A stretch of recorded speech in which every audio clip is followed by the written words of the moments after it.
tardes, chicos, y así es, tenemos importantes noticias. Nos vamos a enlazar directamente para escuchar las palabras de Iván Velázquez de CICIG en esta conferencia de prensa.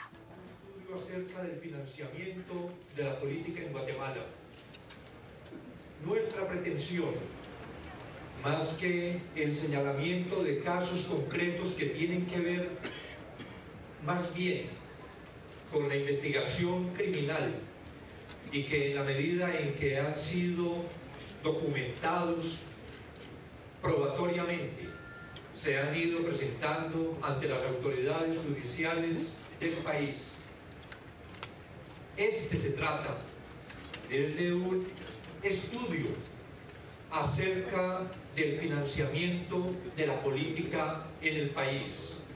Es decir, es en mayor medida, aunque se pretende tipificar con algunos casos particulares, pero que solo sirven en esa medida, en la de ejemplificar algunas formas que se utiliza en el financiamiento particularmente ilícito de la actividad política en el país. Lo que se pretende, digo, es hacer un estudio de cómo ha sido la relación del dinero y la política en Guatemala, con la pretensión que a partir de que se constituye entonces en un estudio académico,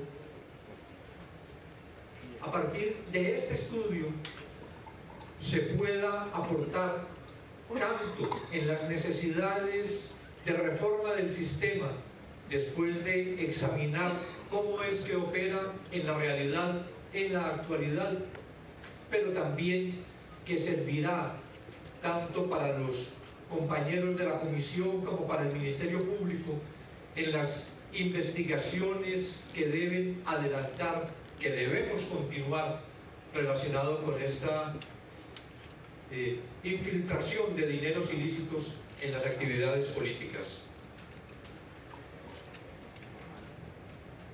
El informe temático, entonces,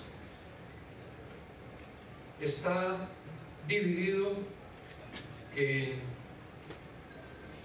5 capítulos fundamentalmente, a partir de la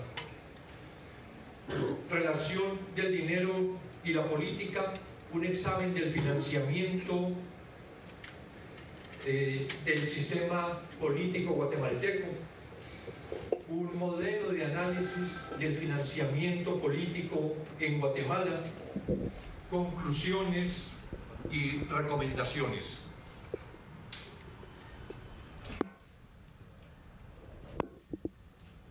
Lo que significa examinar el tema del financiamiento cuando en medio de circunstancias como las que atraviesa el país en este momento implica la posibilidad de entrometerse inclusive en decisiones de Estado que deberían estar guiadas por los dictados más rectos de la administración pública. Es la importancia de presentar informes como este. Ha habido un debate permanente en cuanto a la relación dinero y política. La academia argumenta lo perjudicial que es para el orden social y político que las mismas personas y grupos que concentran poder económico concentren también poder político. De ahí que se prefieran aquellos diseños institucionales que contribuyan a mantener separadas ambas esferas. Se constata que en muchos casos la capacidad para influir en las decisiones públicas en distintas esferas de la administración del Estado es directamente proporcional a los recursos que las personas y o grupos de interés pueden movilizar. Esto abarca desde influir en políticas económicas hasta procesos judiciales. El financiamiento, como sabemos, puede ser público o privado. El público proviene de los impuestos. Generalmente está regulado por la legislación en lo referente a monto y destino. El privado, que es el que interesa fundamentalmente en este estudio, puede provenir de afiliados, donaciones, grupos de interés, créditos, etc.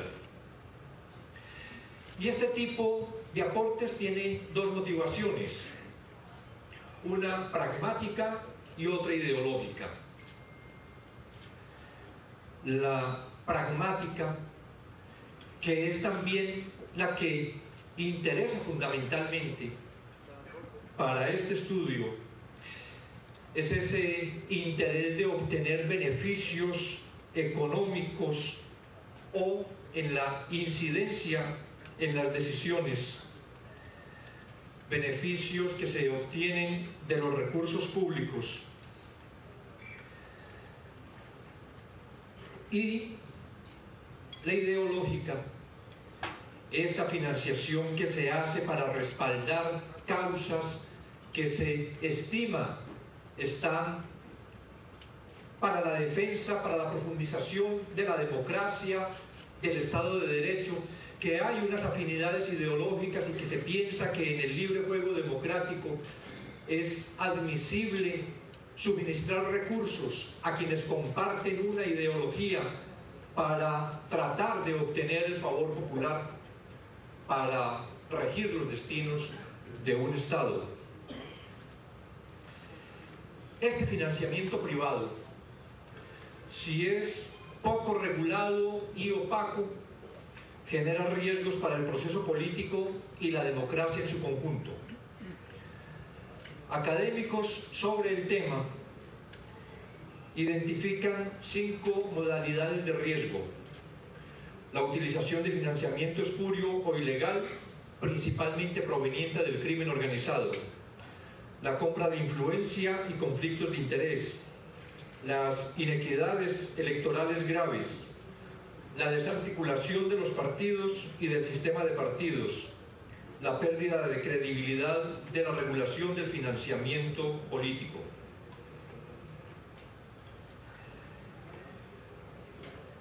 El financiamiento de la política en Guatemala se ha desarrollado en interacción con el sistema político, de manera que ambos, financiamiento y sistema, se han moldeado mutuamente. Este último responde en buena medida a los flujos de financiamiento privado y mayoritariamente ilícito. La política modela su financiamiento. Desde la política se ha construido un entramado de instituciones, empresas constructoras, ONGs, fundaciones y otro tipo de entidades que canalizan recursos hacia las campañas electorales y los políticos.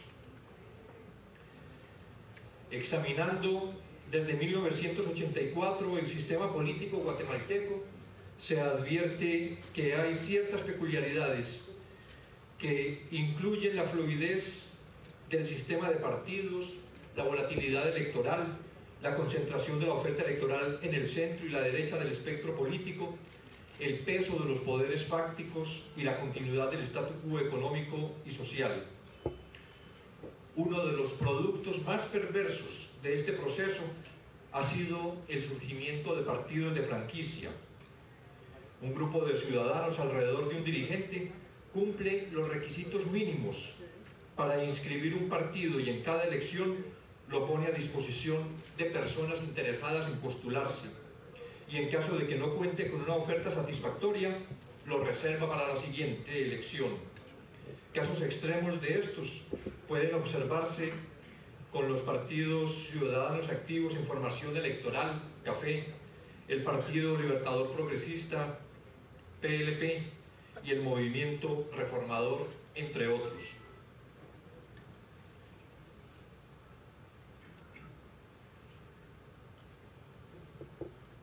la organización de partidos políticos formales se encuentra limitada en general a los requisitos mínimos establecidos por la ley electoral, buscando mantener el control de la agrupación en las manos de los dirigentes partidarios y su institucionalidad medida en variables como estabilidad, fortaleza organizativa, democratización interna, entre otros, es ilimitada.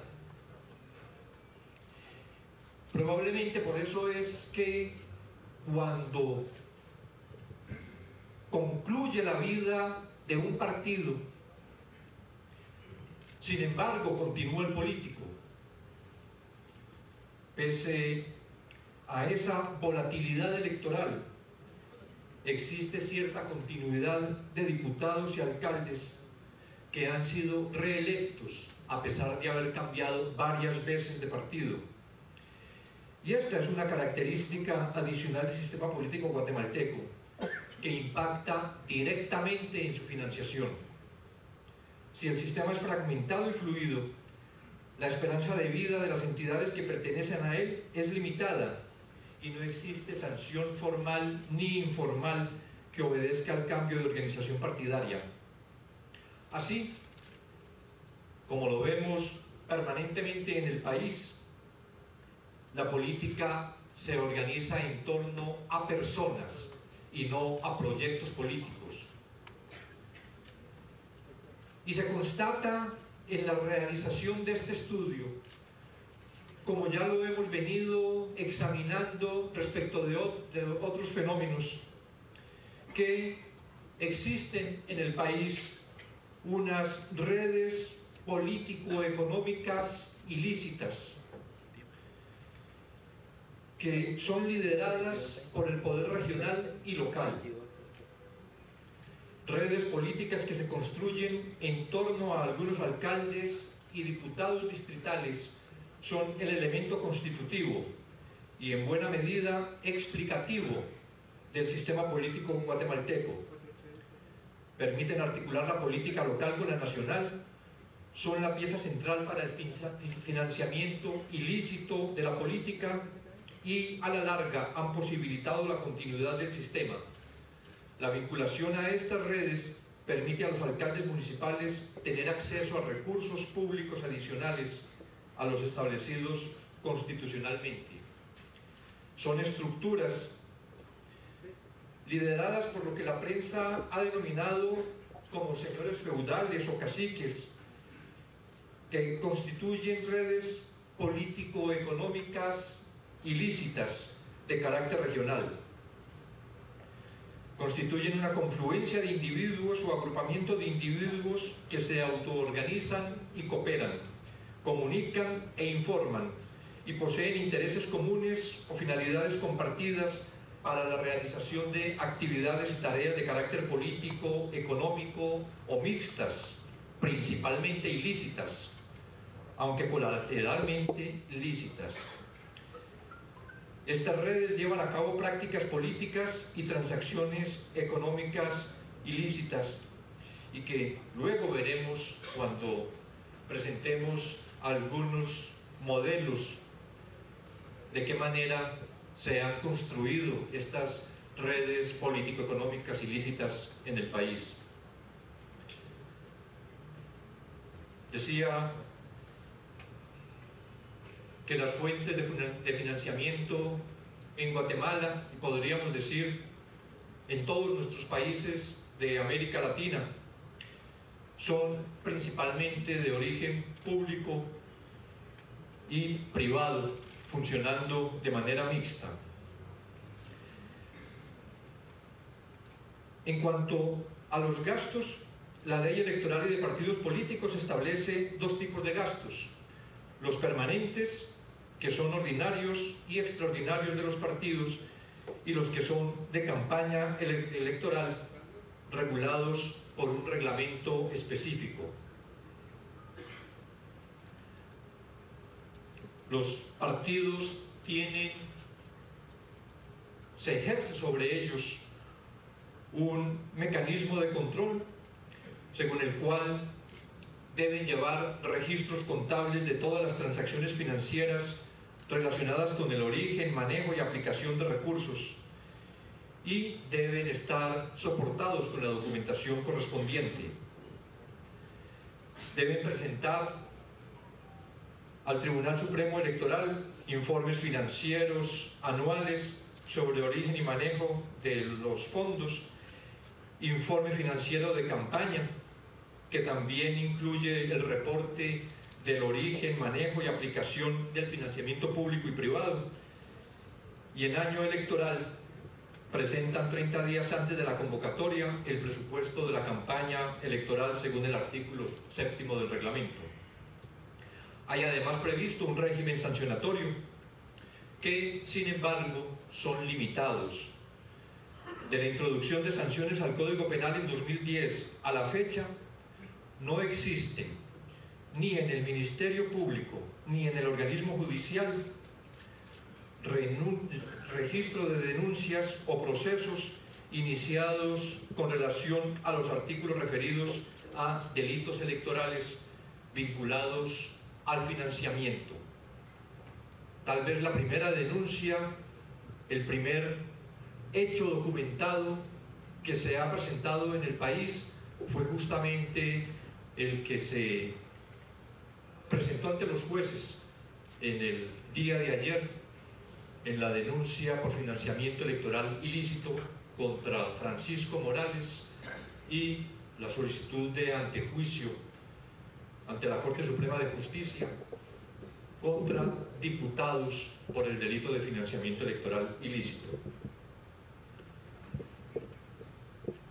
Una de las principales dificultades que enfrenta el sistema electoral guatemalteco y que va más allá del tema del financiamiento per se es la pobre regulación sancionatoria de los delitos electorales, tanto administrativa como penal.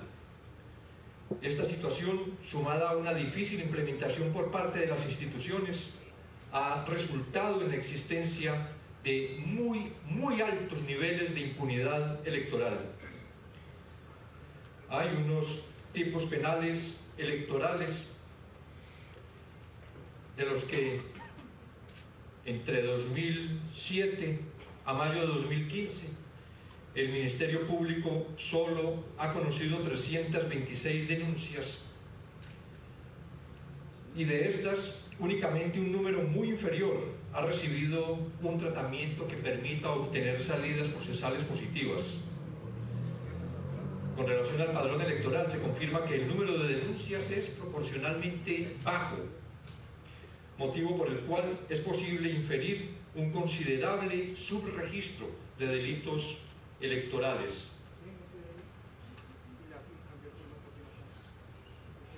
En los cuadros que se presentan se observa de qué manera ha sido el comportamiento desde lo penal de las investigaciones y consecuencias en los delitos electorales que están tipificados en el Código Penal guatemalteco. Podría decirse que no existe en Guatemala una cultura de denuncia de delitos electorales.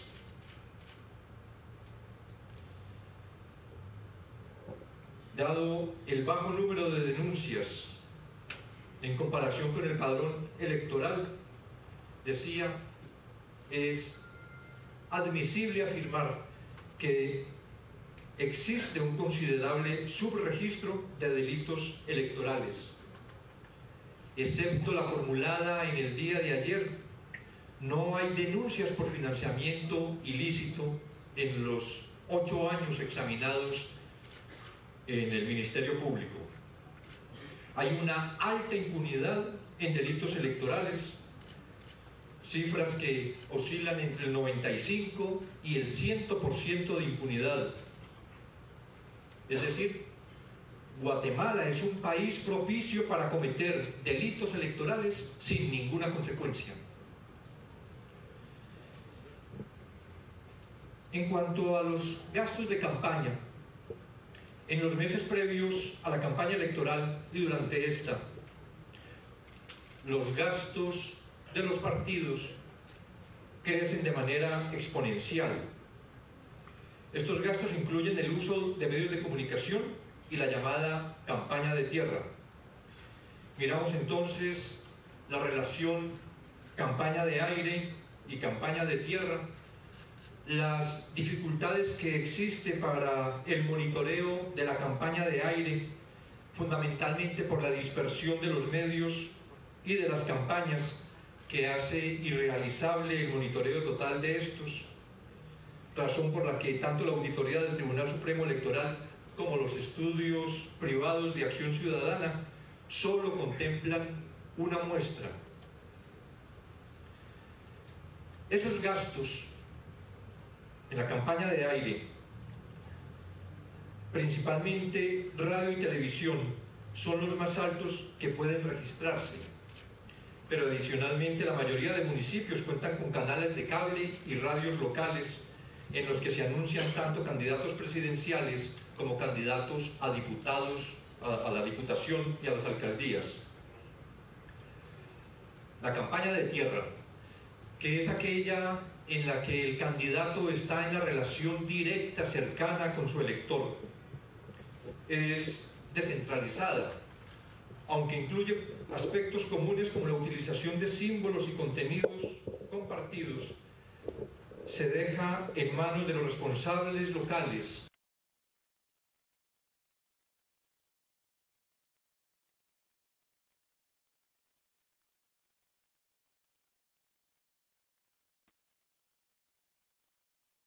Propaganda, la entrega de obsequios, transporte y alimentos para los activistas pagados en redes sociales, realización de mítines, visitas y reuniones, etc.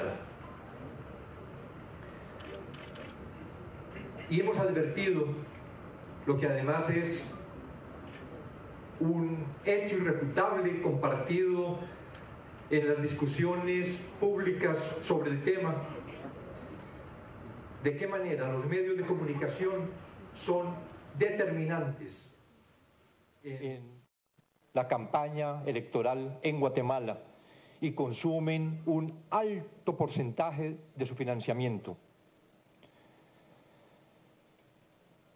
Es mediante los medios de comunicación, naturalmente, que los ciudadanos se informan, construyen y en algunos casos modifican sus preferencias políticas. Los medios son centrales en esta actividad y en Guatemala, al igual que en América Latina, un alto porcentaje de los gastos de campaña se dedica al pago de anuncios en televisión, prensa y radio.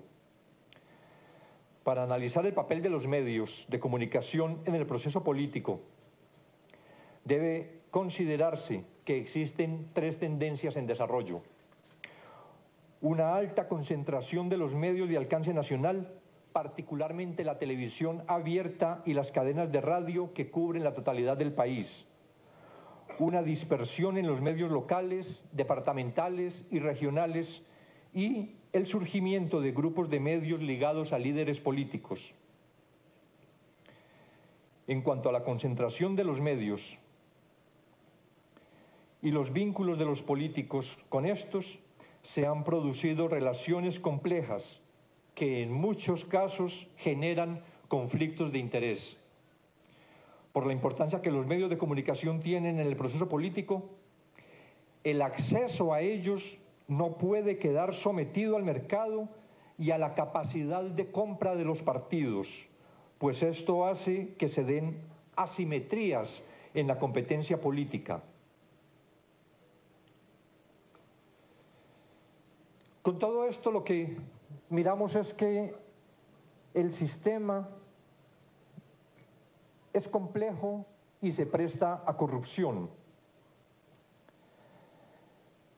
porque este sistema complejo de captación y flujo de recursos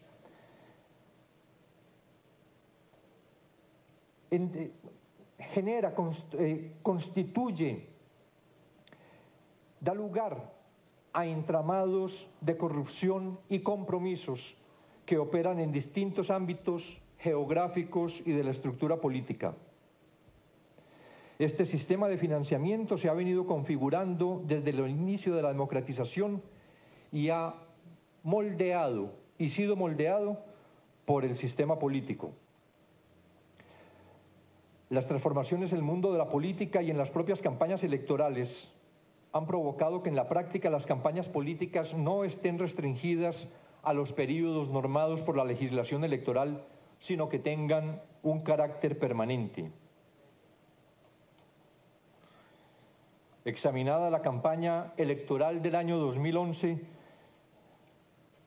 desde la perspectiva del Tribunal Supremo Electoral, pero también de investigaciones particulares realizadas por Acción Ciudadana, se concluye que, con 2 excepciones, todos los partidos y coaliciones que participaron en esas elecciones gastaron más de lo que reportaron como ingresos.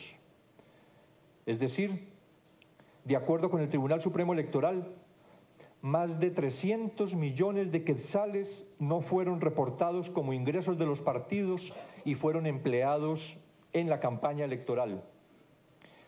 3 partidos superaron el límite de gastos establecidos por la ley electoral y 2 de ellos fueron los que más votos obtuvieron en las elecciones para presidencia y vicepresidencia. Además, la mayoría de partidos dio datos inexactos de forma sistemática, tanto en lo relativo a sus ingresos como a sus gastos. Examinamos en el estudio cómo se efectúa esa recaudación de los recursos para los partidos.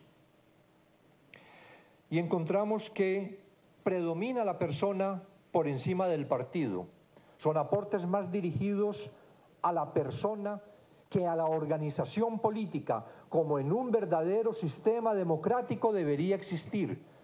Precisamente por eso, como mencionaba antes, se produce esta distorsión en que las personas están por encima de los partidos y no responden a programas, no hay en la acción cotidiana de los partidos ni de sus candidatos planteamientos acerca de los verdaderos, fundamentales, trascendentales problemas del país que se aspira tengan una solución desde el ejercicio del gobierno que estos partidos aspiran a tener.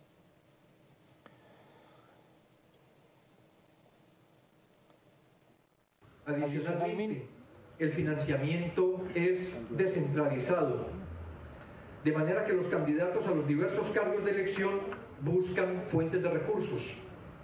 Desde esta óptica, puede analizarse de manera separada el funcionamiento de la campaña nacional para presidencia, diputados de lista nacional y diputados al Parlacén, el de las campañas departamentales, diputados distritales y el de las campañas municipales. Estos eventos son de diverso tipo. Para la presidencia, según lo que logramos examinar, según la información recaudada, las campañas nacionales han sido financiadas por las empresas guatemaltecas transnacionalizadas y las empresas transnacionales, los empresarios organizados en asociaciones, los proveedores del Estado, los medios de comunicación y personas ligadas con estructuras criminales. Para diputados, las campañas distritales se financian mediante fondos que los candidatos a diputados y diputados en busca de reelección logran movilizar. En muchos casos provienen estos fondos de entramados de empresas y ONGs articulados por los mismos diputados y que se alimentan de fondos públicos y que, con suma frecuencia, pueden desarrollar vínculos con estructuras criminales. Para alcaldes, las candidaturas son financiadas mediante recursos de los candidatos y, en ocasiones, con recursos provenientes de empresas y entidades dedicadas a la construcción de obra pública. En estos ámbitos de financiamiento se observa un patrón determinado. En el ámbito nacional, los receptores del financiamiento político tienden a ser las estructuras nacionales de los partidos y los candidatos a la presidencia y a la vicepresidencia. Los candidatos a diputados del listado nacional y recaudadores que operan en nombre de los partidos o sus candidatos. Algunos candidatos a diputados y alcaldes hacen aportes a las campañas nacionales y aportan también a sus propias campañas. Pero en el ámbito distrital aparecen con mayor claridad las redes político-económicas ilícitas. Por lo general se aglutinan estas redes en torno a diputados distritales o alcaldes y edifican una estructura de empresas constructoras, proveedoras del Estado y ONGs que les permiten canalizar fondos públicos que a través de comisiones, sobornos o distribución de utilidades posibilitan el reforzamiento y la ampliación de su poder a escala departamental y nacional. En el ámbito local, las candidaturas de los alcaldes se financian mediante recursos que aportan las estructuras departamentales y con lo recaudado por alcaldes o candidatos a alcaldes municipales. Es aquí donde con mayor insistencia se hace el señalamiento de los flujos de dinero provenientes de estructuras criminales. Además, en muchos municipios, los alcaldes han construido complejas estructuras que se alimentan de recursos públicos. Y esto es un tema que aparece transversal en el informe. ¿De qué manera? Cuando existe tanta crítica en el país acerca que los recursos públicos que se destinan al financiamiento de la política deberían estar dirigidos a atender las necesidades básicas de la población, lo que en la realidad existe es que esos recursos públicos efectivamente financian la política, pero por la vía de la corrupción. En los 3 niveles mencionados y en todos los procesos de recaudación, uno de los incentivos perversos del sistema, y en particular de la falta de transparencia y regulación, es que la recaudación de fondos permite el enriquecimiento de los candidatos o recaudadores.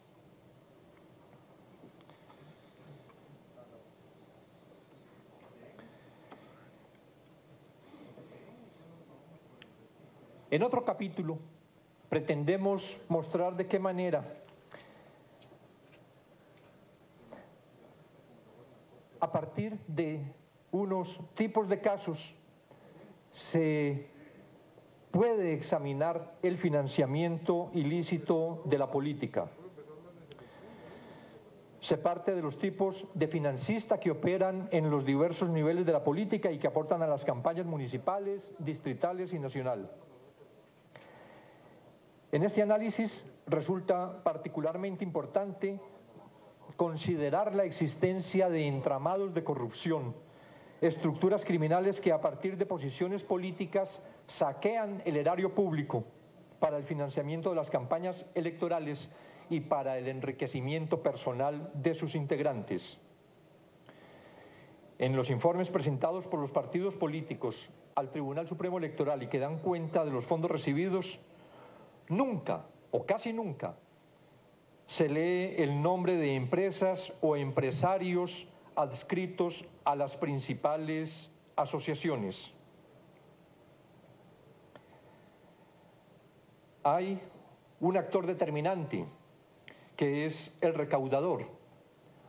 Actúa en los distintos niveles de la competencia política y moviliza fondos según sus contactos con élites empresariales, proveedores del Estado, donantes que prefieren mantener el anonimato y con estructuras criminales. Es un actor con independencia. Sobre todo en las campañas presidenciales, los recaudadores actúan de manera independiente a los partidos, movilizando recursos directamente para el candidato presidencial, a quien no siempre reportan ni siquiera el nombre de los donantes, ni los montos de los aportes. No establece con claridad cuáles son los compromisos adquiridos con los financistas, con una autonomía que le hace posible al recaudador, en muchos casos, quedarse con parte de esos donativos. Asimismo, durante un futuro ejercicio de gobierno, le posibilita un alto grado de incidencia en los gobernantes y se presta al tráfico de influencias. Un ejemplo paradigmático lo constituye el caso del señor Gustavo Alejos en la UNE. Es un recaudador que se enriquece y construye redes durante el gobierno de Álvaro Colón. Alejos fue nombrado secretario privado de la presidencia, desde donde logró una importante influencia política y hasta convertirse en facilitador de negocios propios y ajenos. Financista y operador de Colón, durante las campañas electorales de 2003 y 2007, influyó en el nombramiento y destitución de funcionarios. Durante este periodo, las empresas vinculadas con él fueron beneficiadas por contratos públicos y su hermano y su padre fueron nominados como candidatos a diputados por la Unidad Nacional de la Esperanza. Gustavo Alejos reconoció públicamente que apoyaba con financiamiento a Sandra Torres, candidata presidencial de la UNE, a Roberto Alejos de Todos y a La Gana.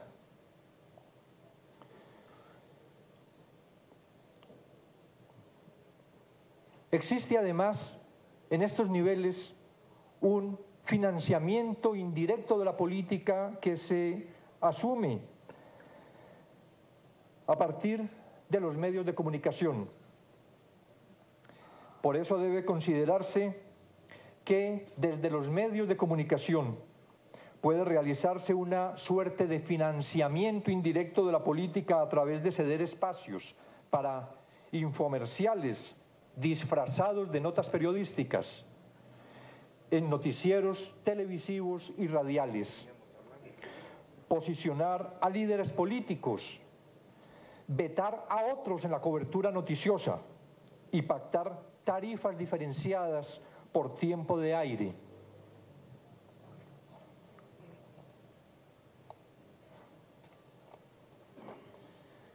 Existe además, lo advierten en el cuadro presentado, de qué modo un monopolio en la televisión del sistema VHF existe en el país y de qué manera ese monopolio incide directamente en las elecciones.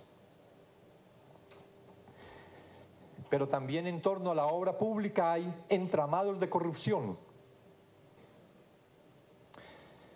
Este flujo de recursos para la obra pública alimenta de manera principal el financiamiento de la política, promueve el enriquecimiento ilícito de funcionarios y otras personas vinculadas con estos grupos y finalmente contribuye al empobrecimiento de la mayoría de la población guatemalteca, pues los fondos públicos y en algunos casos recursos provenientes de préstamos internacionales se desvían para esos objetivos. La corrupción es la unificadora del sistema político guatemalteco. Se basa en una amalgama de intereses que incluyen a políticos, funcionarios, entidades públicas, empresarios, organismos no gubernamentales y grupos criminales.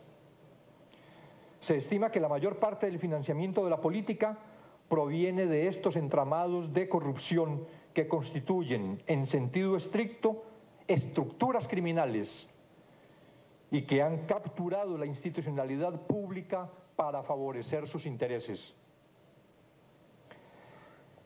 En torno a la obra pública, examinamos de qué manera se produce ese financiamiento político ilícito a partir de constructores aglutinados en asociaciones que influyen a través del financiamiento político y sobornos en posiciones estratégicas en el MISIP o en el Congreso, lo que les permite incidir en la adjudicación de nuevas obras o en el mantenimiento de la red vial. Unas redes político-económicas ilícitas construidas alrededor de diputados y alcaldes que articulan redes de constructoras y ONGs a las que canalizan obras públicas que permiten el enriquecimiento ilícito de esos integrantes, así como el financiamiento de las campañas electorales. Unas estructuras articuladas desde empresas constructoras que financian campañas electorales para obtener a posteriori la adjudicación de las obras públicas. Estructuras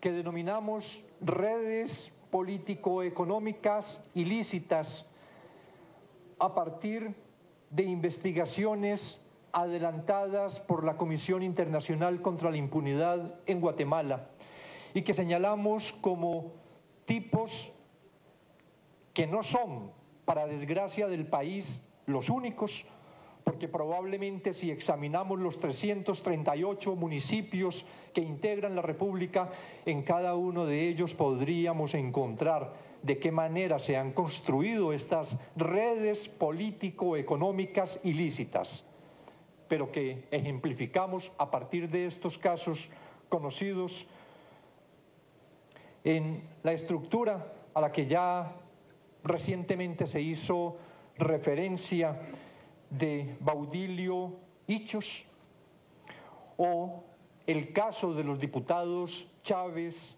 y Arriaga, o el caso más reciente del alcalde de Chinautla, que constituye una red política, económica ilícita para saquear los fondos públicos. Pero también está el crimen organizado directamente vinculado. Son estructuras dedicadas al narcotráfico que han penetrado la política y la institucionalidad pública a través del financiamiento de campañas electorales. Sin embargo, a la fecha, son relativamente los casos, pocos, que han sido documentados, ya que se trata de relaciones de diverso tipo, que se suscitan en diferentes escalas, nivel municipal, departamental o nacional, y operan por conducto de redes que se están transformando constantemente. A partir de fuentes secundarias y con información de investigaciones en proceso realizadas por la CICIG, puede identificarse distintas formas de relación entre grupos criminales y políticos. De un lado, apoyo a candidatos presidenciales, generalmente de manera indirecta, con financiamiento, logística y otros recursos a cambios de acceso, información y protección. Financiamiento a candidatos a cargos de elección popular, especialmente diputaciones y alcaldías. Espacios de interrelación entre estas redes político-económicas ilícitas y estructuras criminales para la asignación de recursos destinados a la obra pública. Participación directa de integrantes de grupos criminales como candidatos a cargos de elección popular. En cuanto al financiamiento de las campañas presidenciales, un caso conocido es el que constituye la relación de José Armando York Quiteño, quien actuó como financista con el más alto nivel de contactos en el Ejecutivo con el gobierno de la FRG. El financiamiento de la UNE, que permitió ver cómo durante la administración de Álvaro Colom actuaron por lo menos 2 estructuras de financistas que se beneficiaron con el ejercicio del poder. El caso de la señora Gloria Torres, una de las estructuras de corrupción más cercanas a la presidencia, en tanto es la esposa, la entonces esposa del presidente Álvaro Colom. Fue Gloria Torres una de las fundadoras de la UNE y tuvo a su cargo la organización del partido. Ello le permitió relacionarse con todos los candidatos a alcaldes y alcaldes en funciones de esta organización. Sobre la base de estas relaciones, construyó un conjunto de entidades a través de las cuales recibía fondos de las municipalidades. Fue investigada y acusada de lavado de dinero y estafa. Y el caso de Obdulio Solórzano Montepeque. En este, lo que se presenta es la participación de un presunto miembro de un grupo dedicado al narcotráfico en posiciones importantes de gobierno. Solórzano, financista de la UNE, fue postulado y electo en 2003 y por este mismo partido como diputado por Escuintla. Fue parte del Consejo Político de la UNE en 2005 y a principios del gobierno de Álvaro Colom fue nombrado director de FONAPAS. Su gestión al frente de esta entidad estuvo caracterizada por denuncias de corrupción. Desde FONAPAS, Solórzano benefició con contratos de obra pública y posiciones administrativas a la estructura del narcotraficante Otoniel Turcios, extraditado a Estados Unidos en el año 2010. Y hay una tercera forma de relación entre las estructuras criminales y la política, que es lo que puede denominarse las zonas de interrelación, que hay contacto e interacción entre las redes político-económicas ilícitas y los grupos criminales. Investigaciones en proceso permiten inferir que en la mayoría de localidades en las que operan grupos de narcotráfico, como parte de su diversificación económica, han establecido empresas constructoras que a través de sobornos y del financiamiento de la política se benefician de la asignación anómala de obra pública, lo que constituye una práctica sistemática y recurrente. Pero, adicionalmente, hay participación directa de integrantes de grupos criminales como candidatos a cargos de elección.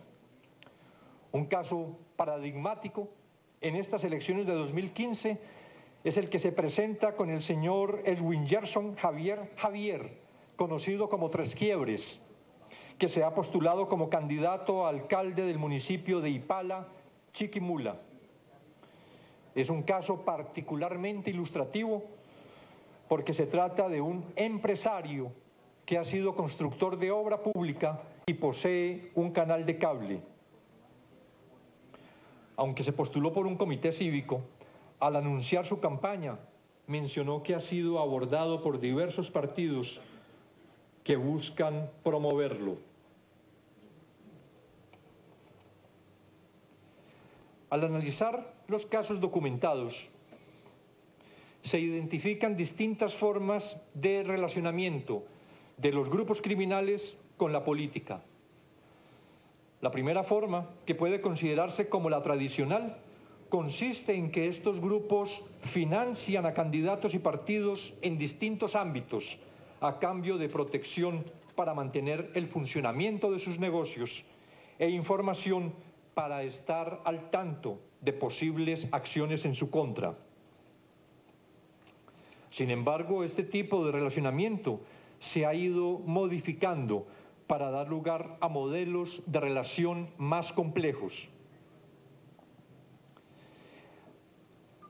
A través de financiamiento político, las estructuras criminales buscan beneficiarse, como hemos dicho, tanto de una forma para la protección de sus negocios como la obtención de información, pero también para ocupar posiciones clave en el Estado que le permitan la diversificación de negocios y el control parcial o influencia de la institucionalidad de seguridad y justicia. Este tipo de relacionamiento ha sido evidente en diversas escalas territoriales. Con respecto a la diversificación de negocios, se ha observado sistemáticamente que los grupos criminales tienden a montar empresas constructoras para acceder a asignaciones de obra pública, lo que además